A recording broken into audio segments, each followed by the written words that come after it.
départ, c'était quelque chose d'assez théorique. C'était un rapport de l'ONG qui disait qu'il y aurait de moins en moins une frontière nord-sud pour la misère. Jusqu'à maintenant, il y a un schéma classique, voilà, les pauvres ils sont au sud, les riches ils sont au nord. Et de plus en plus, avec en fait la création de poches de pauvreté, tu vois, dans les pays du nord, la précarisation du travail, etc.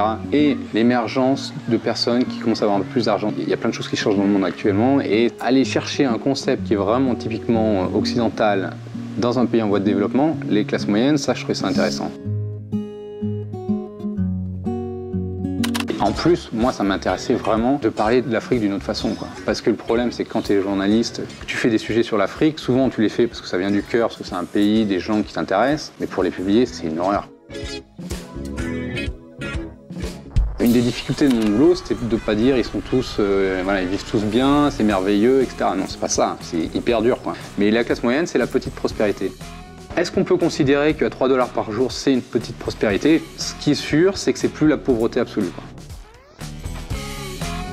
C'est pas une population qui est homogène. Il n'y a pas le profil type de la classe moyenne qui serait par exemple fonctionnaire.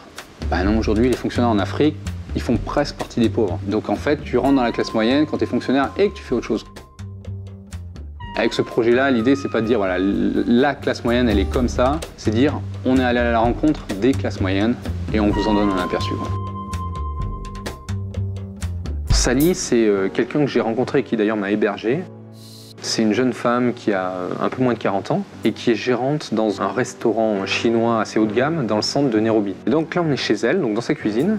C'est en fait la fille de sa sœur qu'elle héberge et la nounou. Et c'est quelqu'un qui gagne à peu près 500 $ par mois, ce qui est bien, mais ce qui n'est pas non plus monstrueux. Il y a une autre image où on voit Sally, elle est en train de travailler, il est 11h30 du soir. Elle travaille à la chandelle tout simplement parce qu'il y a une coupure d'électricité, ce qui arrive assez fréquemment. En fait, elle a repris des études. Son job de gérante de restaurant lui plaît, lui assure une situation confortable, mais lui donne aucun avenir. Un père qui est en train de prendre en photo ses enfants, ses 2 enfants, donc ça c'est quand même quelque chose d'assez important, c'est que ces classes moyennes, c'est plus des gens qui ont 6-7 enfants.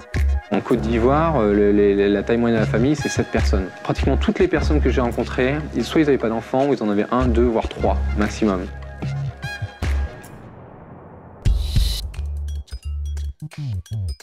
Ousmane, c'est quelqu'un qui a grandi dans le bidonville et à un moment donné, une personne pour laquelle il était caddie, qui bossait pour une entreprise étrangère, a proposé de l'embaucher. Ce qui lui a permis en fait de rentrer dans cette classe moyenne. C'est pas la classe moyenne riche, il doit être à 300 $, mais il a acquis une stabilité et c'est hyper important. Joy, c'est une prof de français volcanique, qui est exubérante. Donc elle est fonctionnaire et elle a des difficultés financières. En fait, l'État l'a changé d'affectation, l'a mis dans une autre école où en fait là, elle n'est pas logée. Et donc d'un coup, arrive sur son budget le problème du logement. Et ça fait vraiment exploser ses dépenses. Donc là, c'est son intérieur. On a en fait toute sa petite famille qui est là représentée. On voit pas le mari parce que le mari, lui, travaille dans une autre ville. Il revient toutes les 2 semaines en Afrique. Donc quand on a une bonne opportunité d'emploi, même si c'est loin, ben on y va.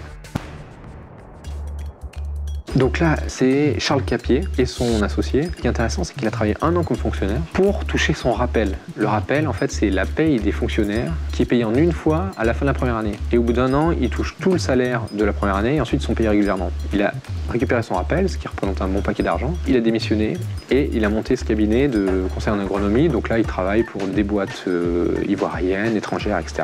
Et en parallèle de ça, il a monté un cybercafé qui là donne des revenus qui sont nettement plus faibles, mais qui donne des revenus constants. Quand on leur demande est-ce que vous voulez partir, j'ai risqué ici, c'est-à-dire j'ai étudié, j'ai investi et ce sera vraiment un sacrifice total. J'ai pas envie de ça. Donc il y a très peu qui veulent partir.